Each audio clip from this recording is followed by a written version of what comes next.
கிறிஸ்துவுக்குள் மிகவும் அன்பான தெய்வ பிள்ளைகளே, இன்றைக்கி 11/5/2026 திங்கட்கிழமை காலை சரியாக 7:15 மணி. அன்பான தெய்வ பிள்ளைகளே, இன்றைக்கும் காலையில் தண்ணி எடுத்து குளித்தாச்சு. சரிங்களா? அதனுடைய மேரேஜை பதிவு பண்ணுறதுக்காக அந்த வேலையில் தீவிரமாக ஈடுபட்டிருக்கேன். காலையில் குளித்து ரெடி ஆகியாச்சு.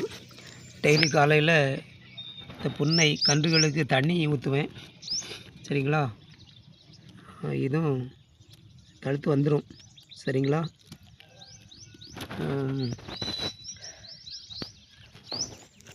அப்புறம் இந்த பக்கத்தில் இருக்க கன்று நல்லா தழுத்துட்டு நல்லா இலை விட்டுட்டு. சரிங்களா?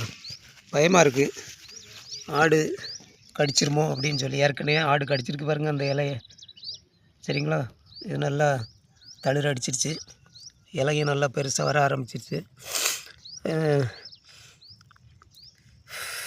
அன்பானவர்களே, சரிங்களா, இதை வளர்த்து கொண்டு வரணுமே அப்படின்னு சொல்லி ரொம்ப பரத்தோடு இருக்கேன். அதுக்கும் ஏதாவது இந்த பனை வடலியிலேருந்து ஓலையை வெட்டி வச்சு கொஞ்சம் அடைக்கணும்.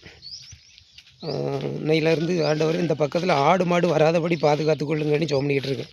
வந்ததுன்னா எப்படியும் செம்மறி ஆடு, வெள்ளாடு வரவே இல்லை, வர செம்மறி ஆடே கடிச்சிருது. அன்பானவர்களே பாருங்கள், இதுவும் தழுத்துரும், இதுவும் தளிர் அடிச்சுட்டு.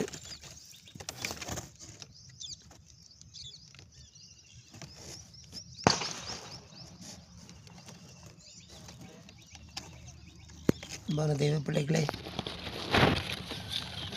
ஆடு கடிச்சிடக்கூடாதுன்னு சொல்லி தான்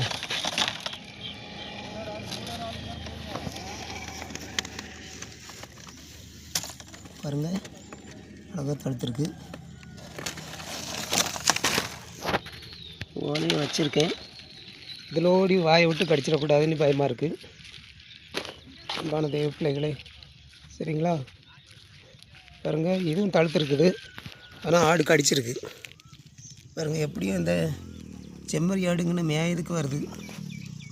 பாருங்கள், இலையை கடிச்சிருக்கு, தளிர் விட்ட இலையை கடிச்சிருக்கு. என்ன செய்யன்னு தெரில எனக்கு. வேலி அடைக்கவும் வழி இல்லை.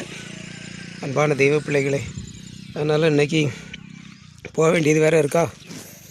இன்றைக்கி ஜெபம் பண்ணியிருக்கேன், ஆண்டவரே இனி இந்த பக்கத்தில் ஆடு மாடு வரக்கூடாதபடி தடை பண்ணுங்க அப்படின்னு சொல்லி. ஆடு மாடு வராமல் இருந்ததுன்னா கொஞ்சம் ஓரளவு பெருசாக வரது வர ஆடு மாடு வராமல் இருந்ததுன்னா பிரச்சனை இல்லை. ஆண்டவர் சரி, கர்த்தர் பாதுகாத்து கொள்ளட்டும். அன்பான தெய்வ பிள்ளைகளே, அதுதான் ஆடு கடிச்சிடக்கூடாதுன்னு பயமாக இருக்குது. அன்பானவர்களே, சரிங்களா?